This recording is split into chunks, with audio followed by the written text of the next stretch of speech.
You're listening to the Options Insider Radio Network.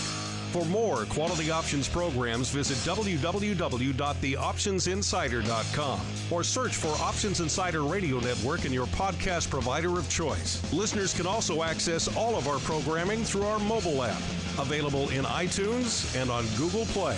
Don't forget to follow along with your favorite programs and submit your own questions for the hosts at twitter.com/options. Facebook.com/TheOptionsInsider or via questions at TheOptionsInsider.com. It's time for Volatility Views, the premier program for volatility traders. Each week, we'll take a deep dive into the world of volatility with in-depth analysis, trading activity reviews, strategy breakdowns, cutting-edge education, and much more. We'll also bring you exclusive conversations with the traders, researchers, and asset managers who are reshaping the volatility landscape. If it involves volatility, then you'll find it on Volatility Views. Volatility Views is brought to you by Russell Investments, home of Russell Indexes, which calculates approximately 700,000 benchmarks daily, covering 98% of the investable market globally, including more than 80 countries and more than 10,000 securities. Approximately $4.1 trillion in assets are benchmarked to the Russell Indexes. For more information on Russell Indexes and RVX, please visit russell.com/indexes. And now it's time to take a deep dive into the world of volatility. It's time for Volatility Views. All right, everybody, that sound, that theme means it's time once again for Volatility Views, the premier program for volatility traders. My name is Mark Longo from the OptionsInsider.com, as well as from the ever-expanding, ever-exciting Options Insider Radio Network. If you like this show and you're thinking, hey, I wouldn't mind delving a little more into some unusual options activity, what's going on in that realm, well, we, of course, have our Option Block program with the Odd Block segment, as well as our new program, Options Oddities, that we record every weekday at 1:30 p.m. Central live there on the TD Ameritrade platform. So if you're a TD client, might want to surf on by and join the show live, ask us your questions, follow along with our charts and our screen grabs and all sorts of fun stuff. The latest addition to the ever-expanding Options Insider Radio Network. And where can you find that program as well as all the other programs on our network? Well, no shortage of ways for you guys to find that content. You can, of course, surf on over to the mothership, theoptionsinsider.com. You can find all of our content there, all of our shows, as well as our unusual activity articles, our educational articles, our breaking news on the options market, our options analysis, you name it, you can find it on that site, all free of charge. And of course, if you're on the go, you can listen to it iTunes, Stitcher, Aha Mobile, and even our own mobile app available for iOS, Android, and the burgeoning, the growing Fire OS. You can, of course, stream instantly all of your favorite episodes of Vol Views, maybe download them for some offline listening after the fact. And while you're listening, you say, hey, I don't really agree with these guys, or I really agree with these guys, or I have a question about this. Well, then let us know. Hit that feedback tab. Shoot us a question, shoot us a comment, shoot us an email. No shortage of ways to do it. And it's all baked right into the app there for you to make it really easy for you. And I am joined today by one of our usual compatriots and a newcomer to the program. We'll start off with the usual compatriot here, Mr. Mark Sebastian from OptionPit.com. Mark, welcome back to the Vol Views program. It's been a while. It's been a while. Yeah, it has, and it's good to be here. I'm enjoying this lovely day of trading.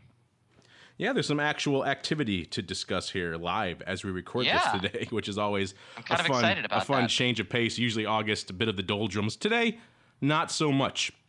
And also joining us on the old program today, Mr. Jared is moving, so he couldn't make the show today, so we have an able stand-in, none other than Mr. Fred Ruffy. If you've been around the option space at all, you've probably seen some of his handiwork. He's relatively prolific. I don't know how he has time to put all the content together that he does, but he's been an educator. He's been a writer about options. In fact, that's pretty much most of the content you see these days from a lot of different brokerage firms and trading firms and others has Fred's hand involved in it in some way, shape, or form. He's also done a lot for us over at the OptionsInsider.com. Fred, I'm amazed we finally taken this long to get you on the network, but welcome to the Options Insider Radio Network, and welcome indeed to the Volatility Views program. Hey, thanks a lot, Mark. I'm glad to be here. Did I do your background justice? Anything you want to fill in there? Yeah, no, that's pretty good. That's pretty accurate. I do write a monthly volatility report since this is a show about volatility for TD Ameritrade. That's on their Ticker Tape Monthly blog. So that'd be a sample of something that I write. That's why I say, listeners, a lot of the options content you receive from your brokerage firm or whatever it might be, chances are Fred may have a hand or two in writing that content. So you've probably seen Fred's stuff, even if you don't know it. He's quite the prolific fellow. I'm the man behind the scenes. Yes, exactly. You are. He's everywhere. If you're a professional trader, you see Fred Ruffy's stuff get passed around multiple times a day. And it's pretty great to get to have him on the show. So that's fun. All right, thanks, Mark. All right, and with the gang all assembled, we're going to dive right on into our volatility review.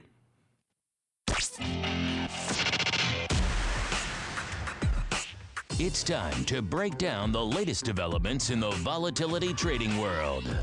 It's time for the Volatility Review.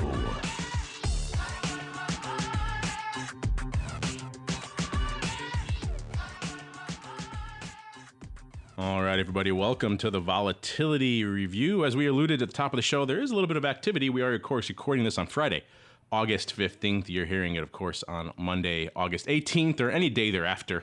We encourage listening at all times, weeks, days, months, years after the fact. There's all sorts of good content hidden in our archives. We'll make sure you go check out those old episodes if you haven't done so already. And as we're recording this today, listeners, the market selling off a little bit, but not a heck of a lot. Certainly not as much as perhaps the leap in implied vol might lead you to believe. The S&P down just a hair shy of 6 handles to about 1950, 1949. Dow down about 81 handles, about half a percentage point.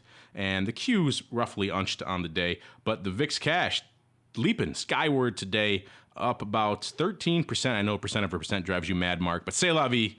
That is the nomenclature of the world. We must embrace it. Up about 1.63 handles, breaking through the 14 handle to the upside. So it's an interesting day to start off there.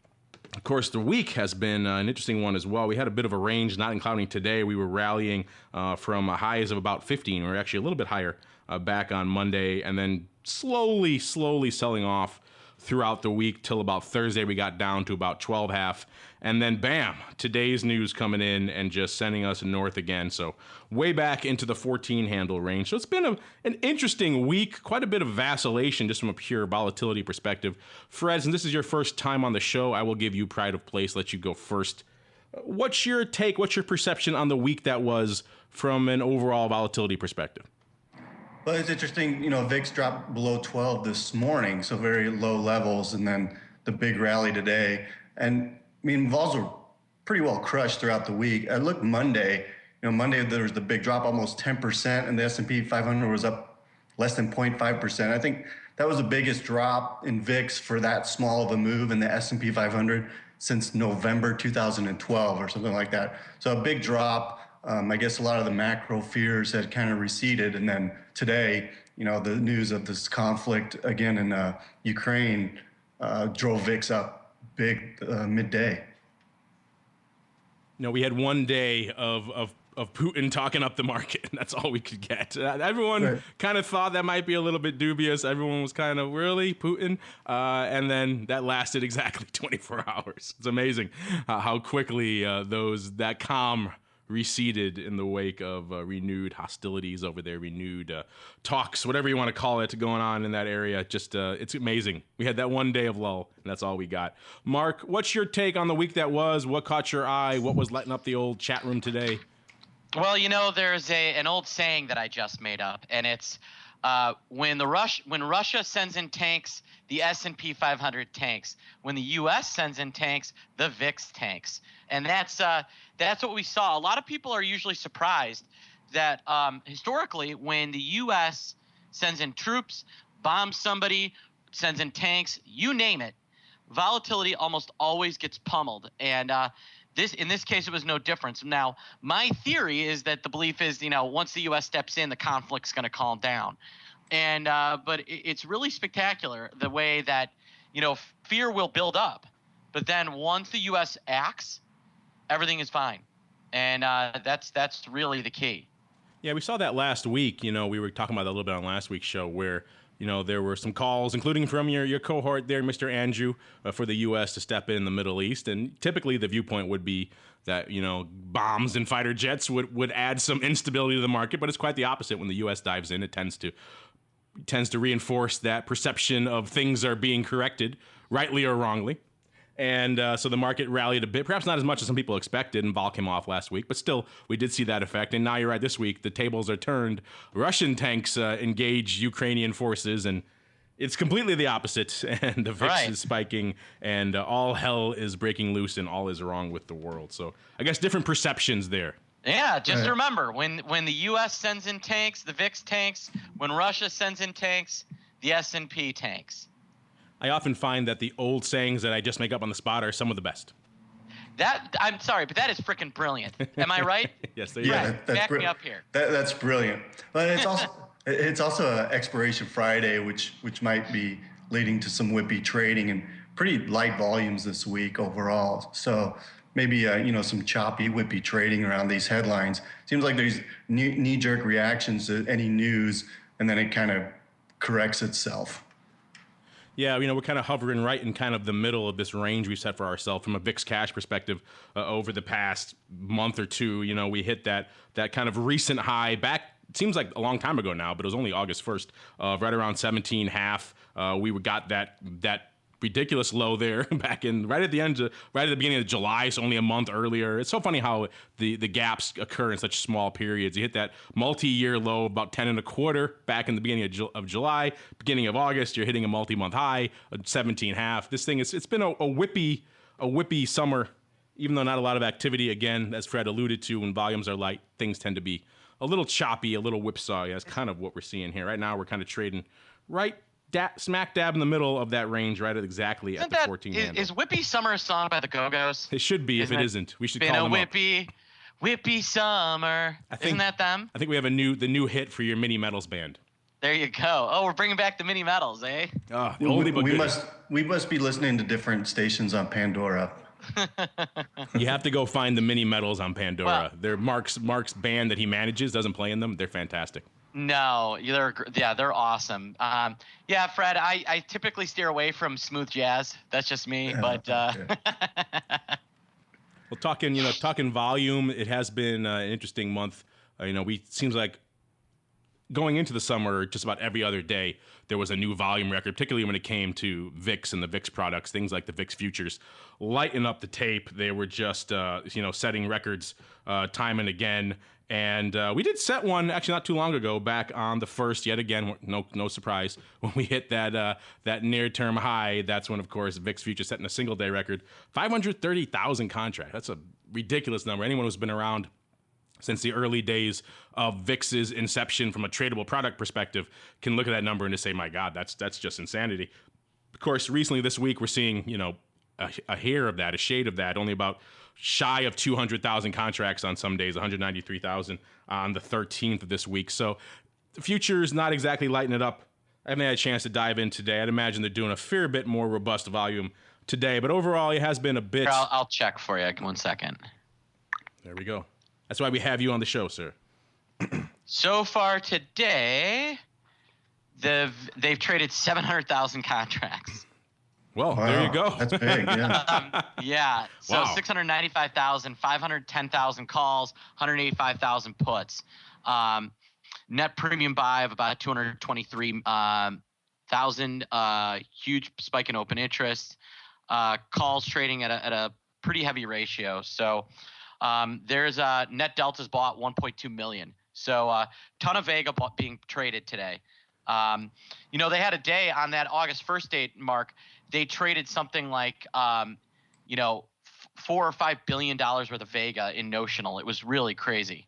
Yeah, you start looking at those notional numbers, like notional value of SPX or notional Vega and the VIX, it can really warp your mind. It's just astronomical numbers. And to hear these numbers, I know CBOE likes to bandy those about because it sounds great, but it's kind of hard almost to wrap your head around the massive amount of Vega that is. I guess what you're saying here at the end of the day is that Putin is clearly a shareholder in the CBOE, is what you're saying? Yeah, and actually, one of the things I've been kind of studying is a really nice hedge. So, there are a lot of people that look at VIX and things like that, and they go, okay, that is way, way too much for me, or they're scared. CBOE stock is actually really interesting as a potential hedge. What I liked about it is the stock's pretty stable, pays a nice dividend. They just laid off people. Well, I feel bad about that, but it's good for earnings supposedly, on the stockholder side. And then because volume spikes in these sell-offs, CBOE actually has kind of a bit of a zero or low correlation to the market in these sell-offs. I think it's an interesting stock holding for people that really want to take advantage of VIX and the pop in volatility, but really are afraid to jump in both feet with VIX. So it's something I've been studying, and I think there's some real potential there for that, especially into a bear market.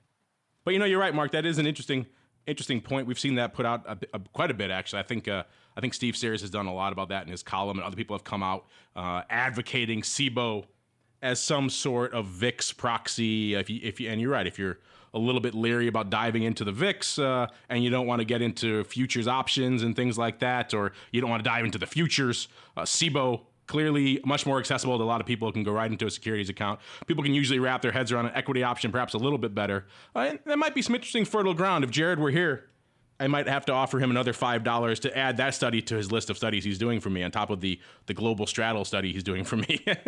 So I'm getting my value's worth out of Jared. But Fred, what's your take there on a lot of people advocating, CBOE as perhaps a VIX proxy for people who are a little bit shy to dive into the VIX waters? Yeah, maybe because they also have the SPX, and so when there's sell-offs, there's more trading activity, more put buying in the SPX pits. So, I mean, volatility will drive higher trading activity. I guess the question I have is long-term. I mean, how well are the index products doing? Seems there's been a slowdown overall, and maybe more interest in SPY. Some of the ETFs, but yeah, it'd be interesting if there's really a huge volatility spike and a real big market decline. I'm sure CBOE will benefit from that. I wonder if we'll ever see CBOE get behind that as a bit of a push for them. Hey, if you want to hedge, you don't have to just buy VIX, you can buy our shares. Right.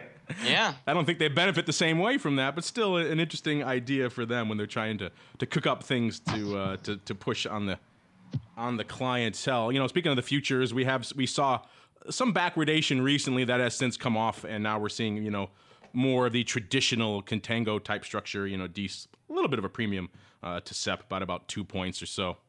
Mark, does this fall right in line with pretty much where you expect it to be right now? Of course, today's activity notwithstanding, this new record day could throw us back into flummox. We could be backwarded all to hell right now. Yeah, we are backward, actually. VXST is trading at a 1.5 point premium to VIX. VIX is a little bit over August, although August, looking at the August future for kind of backwardation idea, whether things are backward, really not the best thing to look at. September is really kind of the main future now, and that's still trading in contango. So, and the term structure itself is still pretty flat. But VXST, a nice pop. It's up 3.4% today. So, we've had some guys in there buying up calls, and there is some activity in that. So, I'll be interested to see what trades look like today. There's not a lot today. There's not. I'm looking right now, and I think your not clients. Not a lot today. Some AUG 16 buyers, some AUG 12 put sellers. Your clients are the only ones trading anything out here. Yeah, it's like 14, but there's some decent open interest. So I'm surprised they're not getting a little more activity today, actually. Yeah, today is, we've said this quite a few times now on the show, and today is yet another example of that, unfortunately. This is the ideal use case for a product like VXST. We have some near-term movements. The VIX futures are going backwardation crazy. You want to dive in on a near-term basis. A product like VXST was pretty much designed for this. And yet, as we're speaking, yeah, you're right, it's gapping up nearly 30%, 3.5 handles today. So a big move. Things are moving, and it's done a total of 24 contracts today. So I'm guessing your clients, your mentees have gobbled up pretty much all of that, Mark. 14 calls and 10 puts if you're playing the home game out there, listeners. Open interest is also down a little bit. You know, it's back to the levels it was back when it launched, right around 1,500, holding at 1,700 contracts right now. The ADV's right around 800 still, so a little bit up from what it was. Used to be about 500 contracts a day, but still not really lighting up the tape. Fred, as another volatility watcher, have you been kind of surprised like us? I mean, look at today, for example, that the VXST, for whatever reason, isn't really catching fire with the masses yet. Yeah, I guess because, I mean, even today, the S&P 500, it's down, but it's down only 6 points. And I mean, it's been pretty low volatility for a while. I mean, we have every once in a while these vol spikes, but I guess people are kind of trained now. They think, well, every time there's a volatility blip, you know, it's time to sell volatility. And so it comes back down. So I guess there's not, you know, the motivation there right now to really aggressively trade it. Now let's compare that to the mothership, the big VIX product. And as you might expect, listeners, that one off to the races yet again. VIX in a relatively light volume the last few weeks has been averaging about 508,000 contracts, still fairly robust. Doing already today, listeners, we're recording this right around 12:30 p.m. Central Time, so right about mid-session, already has done about 700,000 contracts. So it's lighting up the tape today. It could be pushing 1 million by the time the day is said and done.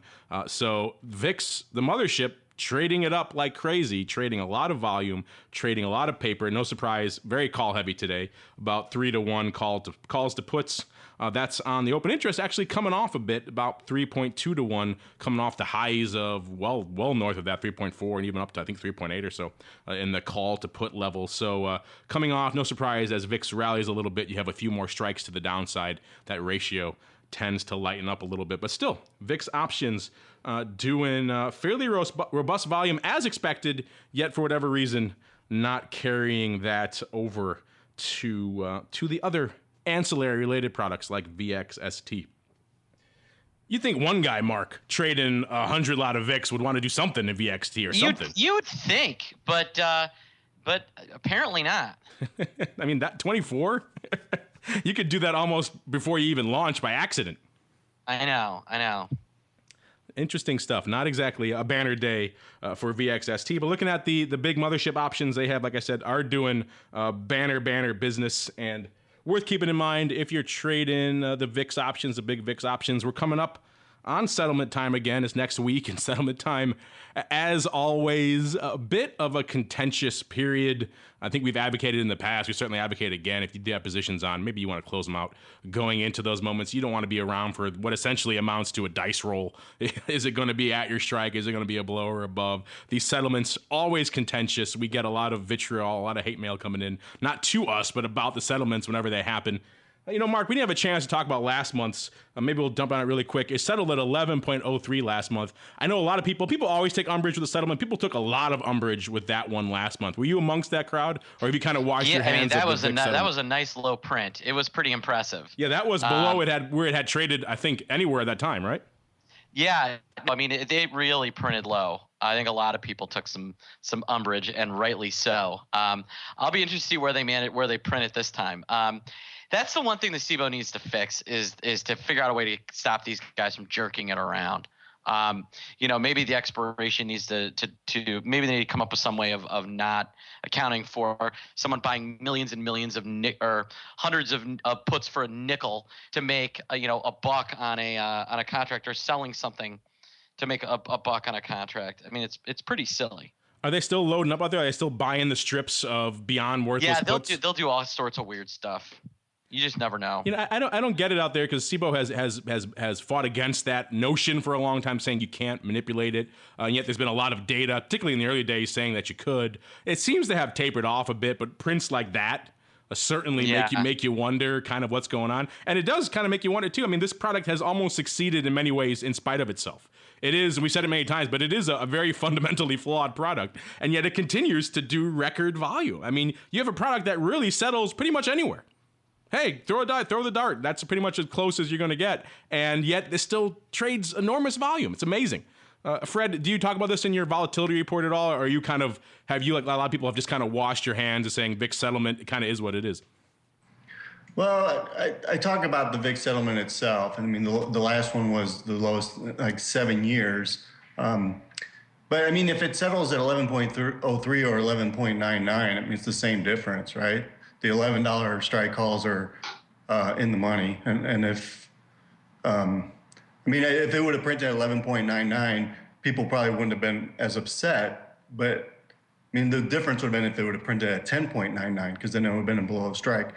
Anyway, yeah, I mean, it'll be interesting to see where it prints next week. Right now, about 2/3 of the volume is in that August term. So they'll cease trading Tuesday, and then we'll see the settlement print Wednesday morning.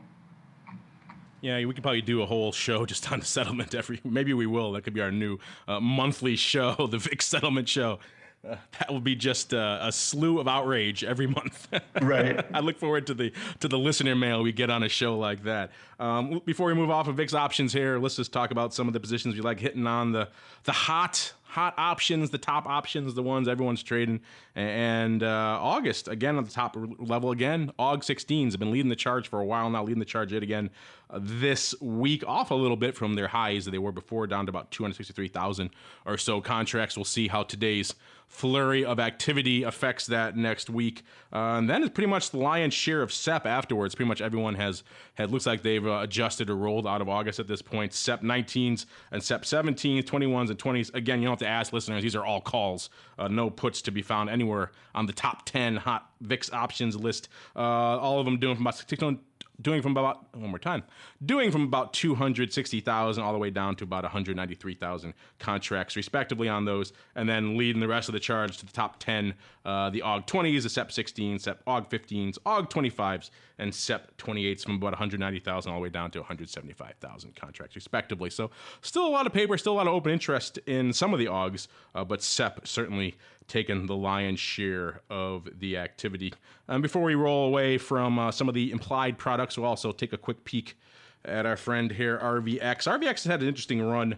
You know, the product itself, the actual index, has had a bit of a movement of late. It's been a bit of activity, and we talked a few months ago about some of the divergence between that and VIX and what was going on there, and that seemed to drive a lot of paper initially in RVX, people trying to trade that spread.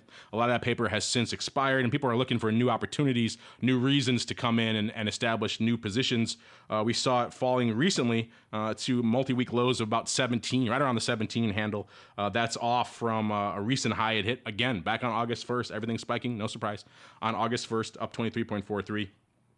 Selling off quite a bit since that. And, of course, back in June, hit a decent low right around the 15 handle as well. So it's had a bit of a range this summer, even though the volume has been relatively light. And again today, even though it's moving a little bit, the volume, just like VXST, for whatever reason, people are looking elsewhere today for what they're putting on. But RVX continuing to be an interesting puzzle, I think, for a lot of the traders out there. Like they're trying to wrap their heads around VXST. When do I use it? How do I use it? What do I use it for? How does it trade in correlation to other products? RVX, same thing. I guess people really need to have a pretty strong disparity between RVX and VIX before they want to dive in. Is that kind of your take as well, Mark? That seems to be driving the paper out there. Yeah, absolutely. I mean, when they get really out of whack, you might see some flow. But, you know, just for kind of day-to-day hedging, you know, your people are going to gravitate toward the more liquid product. So until we see a lot of people start to arbitraging, or we see some small cap fund managers smart enough to realize that RVX is a much better kind of volatility hedge than VIX, you know, the volume's going to remain kind of light in that product. Again, before we shift completely off the realm of implied, there's so much to talk about with implied these days. You can pretty much do the whole show on that. But Fred, you know, you do that interesting newsletter for the TD guys and for a lot of other outlets, diving into a lot of what's going on in the realm of not just implied vol, but also realized. And of course, on this show, that risk premium, the implied premium to historical / realized, is pretty much one of our favorite topics of discussion. We hit on it about once every 3 weeks or so. And you've had some interesting findings on what's been going on the relationship of those two indicators and those two levels over the past few months. Right. Well, the historical volatility is based off closing prices. You know, it's a percentage just like VIX, but it's based on closing prices. You can look at it in 20 days, 30 days. Well, the 20-day historical volatility of the S&P 500 had fallen to multi-year lows of just 5.5% in June. And VIX was around 11% at that time. So relative to the market's actual volatility, VIX was pretty high. And I think that's kind of one reason it stayed at low levels until we started seeing like an increase in real volatility, like we saw in July.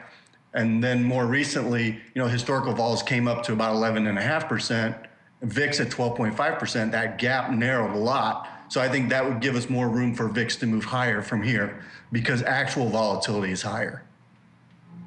Yeah, that's something we touched on the show recently back, a month or so ago, a month and a half ago, when everyone and their mother was beating that VIX is too cheap drum, VIX is too cheap drum. We kept saying, hey, look at the actual volatility in the marketplace. It was about a 6, as you pointed out here. And so there's still a significant premium to what's actually going on in the market, which is why we were of the opinion that, it's not too cheap. It could stay here for quite a while and perhaps even gently drift lower. And we did see exactly that until we had some actual developments overseas and things that started moving the markets a little bit. And you're right, now that we're actually seeing a little bit of vol back in the marketplace, we're of course moving a little bit today, not as much as some of the numbers might indicate, some of the volume numbers, but we're still moving.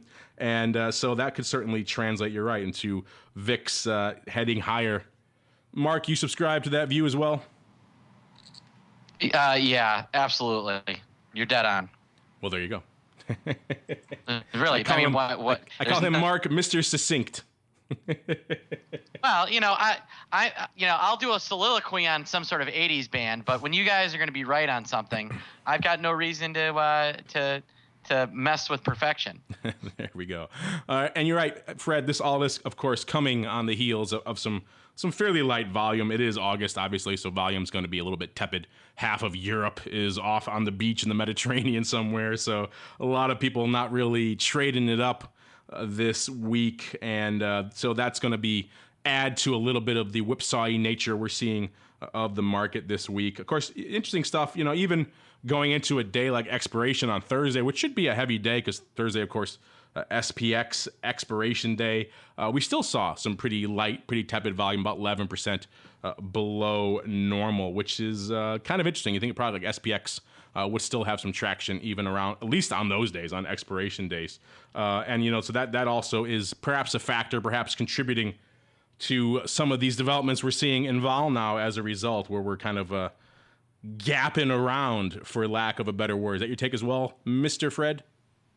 Yeah, definitely low volumes all this week. Today, however, it's kind of making up for it. I mean, we're on pace to do 24 million contracts across the exchange. I think there's like 1.2, maybe 1 million SPX options traded. So a lot better than yesterday, but that's of course a lot to do with the expiration. Yeah, that always tends to drive a little bit of volume. Rolls are good for probably about 1 million contracts alone at that point. Right. All right, we do talk about other products here from a volatility perspective, not just the indexes. Of course, they get the lion's share of the love, but I know a lot of you guys out there trade and watch other volatility, including the precious metals. That's been an interesting player to watch over the past few months as the developments overseas and, of course, the developments domestically have been sending that product in some interesting directions. The initial narrative for gold was, wow, it's just dropping, gold is done, gold is done. Gold vol was done as a result. Remember, we're talking about a product, listeners, that doesn't exhibit investment skew. This is a commodity product after all. So to the downside typically means to the downside from a vol perspective as well. So that was interesting to watch that play out. And we're seeing that now again, at least we were going into today's session. We saw GVZ, which is, of course, the gold volatility index. It tracks the vol on the GLD ETF. That had been pretty much trending downward over the past week. You can actually maybe call it a little bit more aggressive than trending, dropping. It dropped nearly 2 handles, or about a little over 12%, just in a couple of days. It seemed like gold vol was done. And yet again, all the gold bugs wringing their hands saying, woe is me. And yet again now today, gold vol taking a bit of a spike. No surprise there, given everything else we're seeing out there in the realm of volatility, that gold would take a spike. Yet again, we had this debate on the show recently. Mark, I don't know if you were privy to that. You weren't on that episode, but we had a great debate. I believe it was myself, Jared, and Andrew about whether GVZ futures actually exist. I insisted that they did. Jared and Andrew were a little bit more circumspect about it. I think we came to the conclusion at the end of the show that they agreed with me that they did exist, but no one has ever touched them in any way, shape, or form. No, they exist, but yeah, nobody really trades them. There's actually options on GVZ. I know. That's what I was telling them. I said, these products exist. And they couldn't believe that there was an actual GVZ Current future. open interest on GVZ options is 330 contracts. The GVZ future, I'll tell you where the GVZ future is. The current GVZ future expiring this week appears to be trading, 1440. Yeah. So maybe the same intrepid fellow who's slinging 24 contracts of VXST is slinging some GVZ on the side as well. Yeah, he's long the 14 calls. He's got some September calls. I mean, these are tradable markets. I mean, who wouldn't want to trade a 115, 160 market on the 14 calls? Yeah, and I'm guessing if you try to come in ever so clever and try to split that, not exactly. No, there's no electronic eye. Yeah, there's zero electronic eye. There's nothing getting done here. Yeah, you literally have to call your desk and have them do it. I'm looking at at the money and SEP, and it's yeah, you're right, 45 cents. I remember one time I was playing around with it and I had a bid in there, and I was like, this is ridiculous. I'm canceling this bid. And then when I canceled the bid, the offer went through where I was bidding. That is how little they want to trade this. Wow. That's awesome. We want nothing to do. Please don't make us trade. Please stay away. Do not hit me in any way, shape, or form out here. These markets are just for show. Which is, again, we talked about it before, but it's a product that on the surface should be a home run. It's like chocolate and peanut butter, two great tastes that taste great together. VIX and gold. What more do you need? And yet, I agree. I think the gold. I am shocked the GVZ didn't take off. I really am. Yeah, you would think with all the trading activity in GLD, there'd be some interest. I guess maybe it's just a matter of marketing and better get brokers interested or something. But it does move. So you'd think it'd be a product that people would want to trade. Yeah, GLD also trading it up today, selling it off a little bit, surprisingly. But average volume out there hovering right around 114,000 contracts a day. And again, at the mid-session point when we're recording here, already hitting the 200,000 contract mark. So trading it up in GLD, you'd think one of those 200,000 contracts would have a little bit of interest in hedging off, perhaps, or spreading off his vol risk, maybe? I don't know. Yeah, I mean, you'd think, but no. I mean, nobody's in it. I'm flabbergasted that nothing happened. Just the law of averages says someone should be trading this product as a result. Yet it seems to mock it. Fred, do you watch the metals at all? Yeah, I do. It's kind of interesting. I mean, today on that news when the S&P sold off, Treasury bonds rallied. 10-year yield falls to lowest in over a year, and then gold tanks. And I don't really get that relationship. You think, if there's safe haven buying, that would help gold, but I guess that's no longer the case. Yeah, a day like today, you'd think gold would be heading north, and yet, for whatever reason, selling off a bit. So, maybe you don't flee to gold when the Russians are invading. I don't know. Is there some maxim there I'm missing? Yeah, I don't know the logic there either. Do you have an old statement that's new for that one, Mark? When the Russians invade a state, you don't need gold plate. There you go. See? Perfect. I knew you had one cooking around there somewhere. I guess maybe on the view, there's going to be no inflation. This is bad for the economy. No inflation. No need to hedge inflation with gold. I don't know. Yeah, I think on that beautiful little witticism from Mark, we're going to keep on rolling out of the vol review. We want to make sure we give you guys your time to shine here on the program. So we're going to dive right on into the volatility voicemail segment. It's time to share your thoughts and opinions with your fellow volatility traders. It's time to check the volatility voicemail. Make your voice heard by dialing 779-669-4VOL. Posting a comment on the optionsinsider.com, sending an email to questions@theoptionsinsider.com, or posting your questions to twitter.com/options.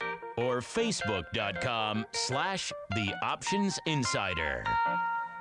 All right, like the man said, this is, of course, the Volatility voicemail portion, the portion of the show where you guys get to join us here on the old Volatility Views program. Make your questions or comments heard. No shortage of ways for you guys to do that, just like our first listener here. This comes from Lawrence, and he writes, you were discussing if straddle prices exceeded earnings moves on your last show.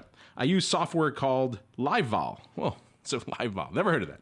Just kidding, Lawrence. That has data for the trailing 8 quarters that shows this data for every company for the first and second expiration. It also shows implied vol crush for the first and second expiration. Their software is amazing. The 30-day free trial. I checked, listeners. Lawrence does not work for LiveVol. Don't worry. He goes on to write, I like to sell iron condors before earnings to get short vol. I usually use unbalanced condors with a short delta. I feel the underlying moves down more often and more violent. If the underlying moves up, the short Vega reduces losses in a bit, in addition to the post-earnings crush as longs sell their protective puts. Love the show. Lawrence, well, there's 2 parts to this question. Maybe we'll dive into the first part first. We do use LiveVol quite a bit. I use it extensively here, listeners. I know Mark does as well, and probably Fred as well. It's kind of one of the standard additions most people have on their trading screens in the options business anyway. And I use it a lot. I typically use the Pro platform a lot, which I'm not familiar with the specific straddle functionality you're talking about. Mark, have you ever played around with those tools?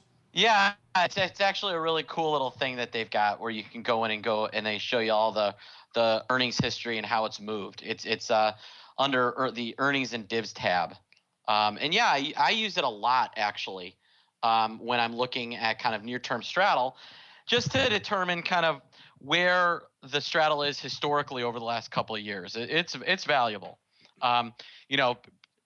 Full disclosure, LiveVol is an advertiser with Option Pit. So, I am compelled to use the product, but I would use the product anyway. Yeah, I'm looking at it here, and you're right. It is kind of buried in one of these tabs because there are so many tabs on here. It's sometimes hard to find all the new stuff that they have. But you're right, that is pretty cool.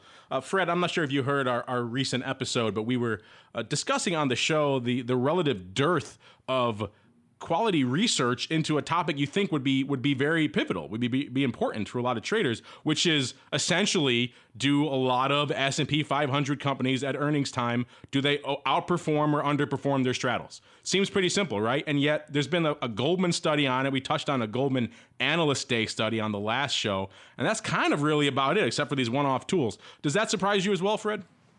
Yeah, I guess it does. I haven't really looked into it. I think I know the Goldman study that you mentioned because they do a lot of trade recommendations around earnings, mostly just buying short-term straddles. So I haven't really seen a lot of earnings-related studies. It would be interesting for sure. Well, Larry, I'm playing around with this straddles tab now as you're talking about it. You're right, it is buried in the earnings and divs here, Mark. So this is a good little tool. I'll certainly play around with it. That's certainly worthwhile. If anyone would have this kind of stuff, you'd know LiveVol probably would. They do tend to cater to the market-making crowd, and clearly there's a demand for this. It'd be awesome if they took all this data, aggregated it, and said, hey, here's the S&P 500, here's the S&P 100, here's how they all performed collectively. Would seem to be a relatively straightforward calculation to do, and maybe they'll do it someday. Before Jared finishes up his $5 research report he's doing for me, which he's working on diligently right now as we speak. The second part of his question gets into iron condors. I almost feel wrong talking about iron condors without Jared. That is his bread and butter. We'll give him a chance maybe to sound off when he comes back. But he wrote, again, he likes to do these unbalanced iron condors. Essentially, he likes, let me just read it again for you. He likes to sell iron condors before earnings to get short vol. I usually use unbalanced condors with a short delta. So again, listeners, that would be having some sort of underlying hedge, over hedging the underlying. So you're, again, short deltas at the end of the day. I feel the underlying moves down more often and more violent. If the underlying moves up, the short Vega reduces losses a bit in addition to the post-earnings crush as long as sell their protective puts. Yeah, it's an interesting strategy. I've heard a lot of people play around with and try to tweak and customize. I mean, the Iron Condor is probably the most tweaked, the most customized strategy of the last couple of years. It's kind of everyone's strat du jour. Everyone has a way that they like to use it. They like to use a broken wing. They like to use, this guy's case, unbalanced, having some short deltas. It's an interesting viewpoint. I've heard some other people kind of agree with this, that the real risk is to the downside for an Iron Condor perspective. So if you overweight a little bit that way, to the upside, not as big of a deal. Mark, do you play around with your Iron Condors at all, or are you more a straight up Iron Condor guy? I do play around. Typically my iron condors look a lot more like strangles with some way out of the money puts to cover the margin than actual iron condors. But yeah, I think it's good to play around with the delta and the strikes, especially if you have an outlook. I mean, it makes tons of sense then, Yeah, he doesn't say where he's trading these. I'm assuming maybe a big index or something like that. But he could be doing that's going to change, obviously, how you structure these things if you're doing it on. Yeah, I think it sounded like he was trading them on earnings. Yeah, I think that's which I do not do. I think playing earnings. We've talked about this, I think, a few times on the show already. It is statistically a complete crapshoot. Goldman Sachs has come out with study after study that basically says if you aren't cheating ahead of time and don't know what the earnings are going to be, you're likely to lose money.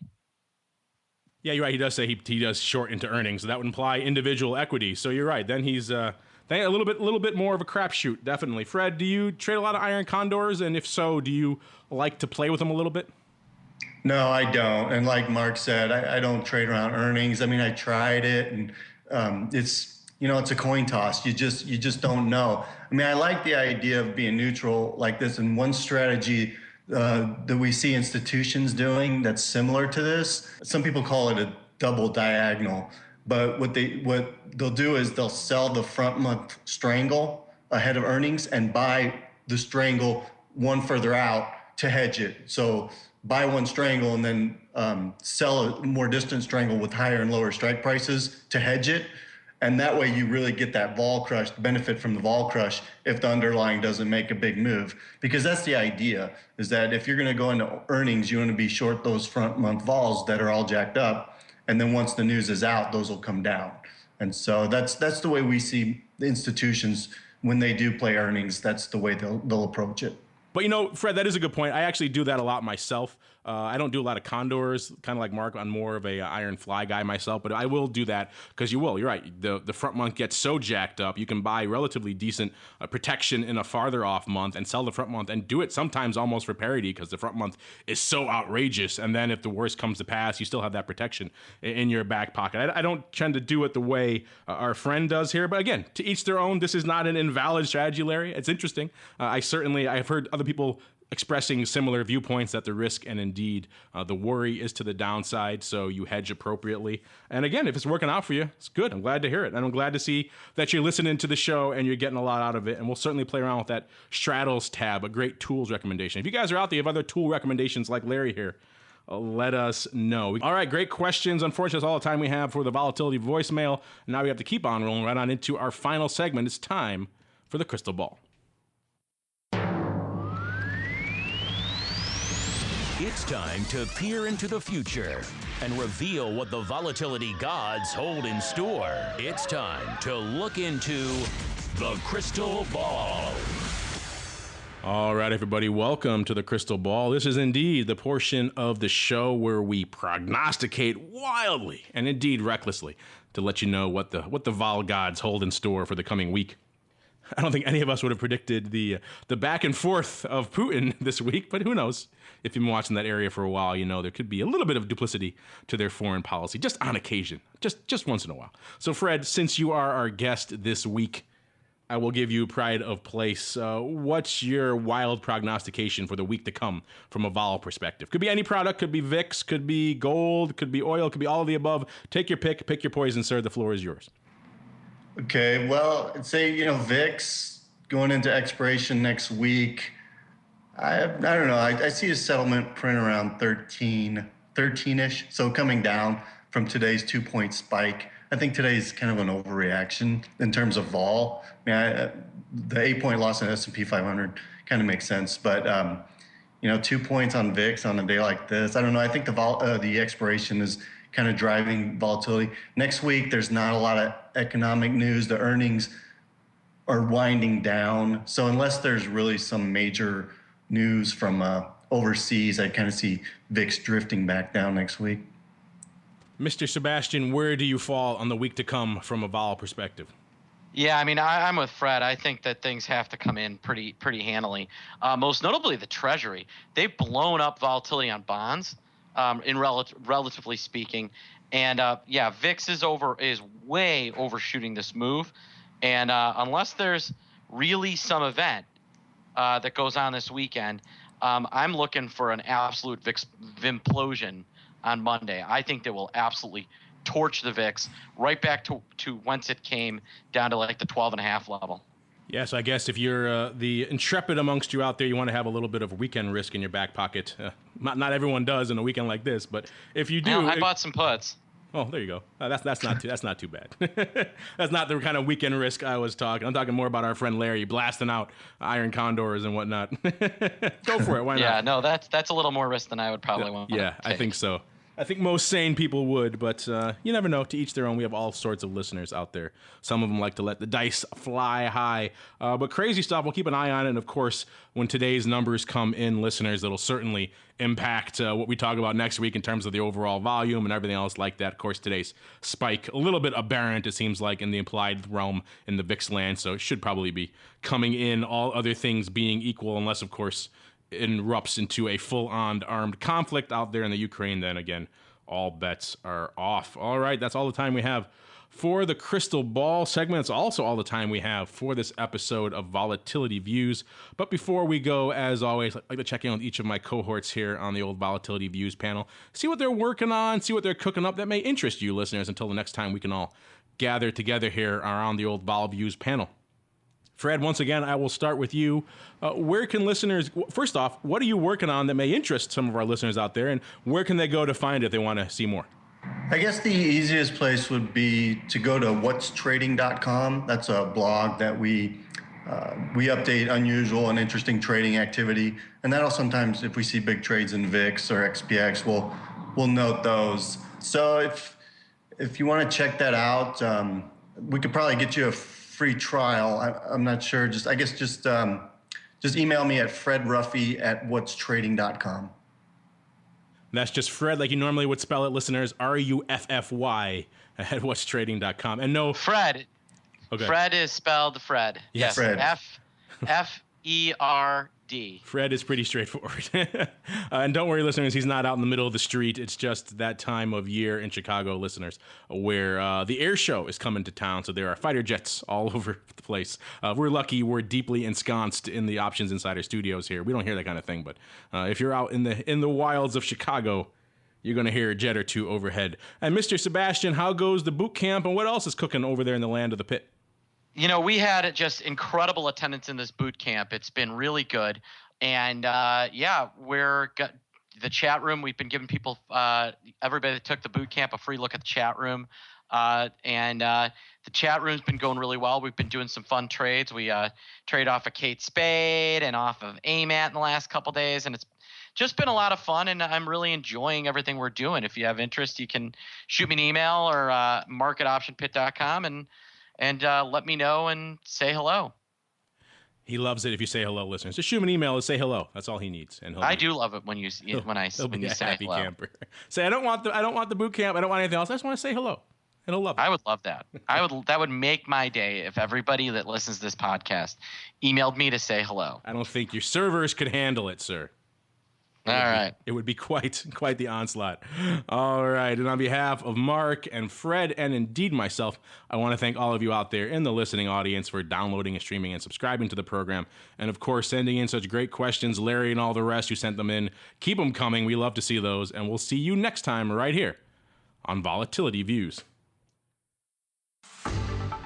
Thank you for listening to Volatility Views, the premier program for volatility traders. For episode archives and detailed show notes, please visit theoptionsinsider.com/volatilityviews. Be sure to make your own voice heard by leaving a volatility voicemail at 773-669-4VOL. Or by posting a comment on theoptionsinsider.com, sending an email to questions@theoptionsinsider.com, or posting your questions to twitter.com/options or facebook.com/The Options Insider.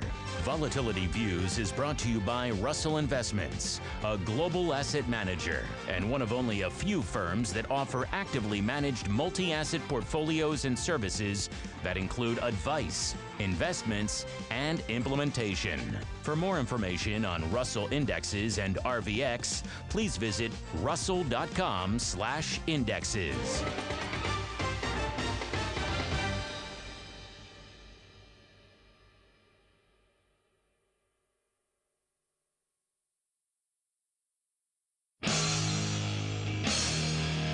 The preceding program was a production of the Options Insider Radio Network. For more quality options programs, visit www.theoptionsinsider.com or search for Options Insider Radio Network in your podcast provider of choice. Listeners can also access all of our programming through our mobile app, available in iTunes and on Google Play. Don't forget to follow along with your favorite programs and submit your own questions for the hosts at twitter.com/options, facebook.com/The Options Insider, or via questions at theoptionsinsider.com.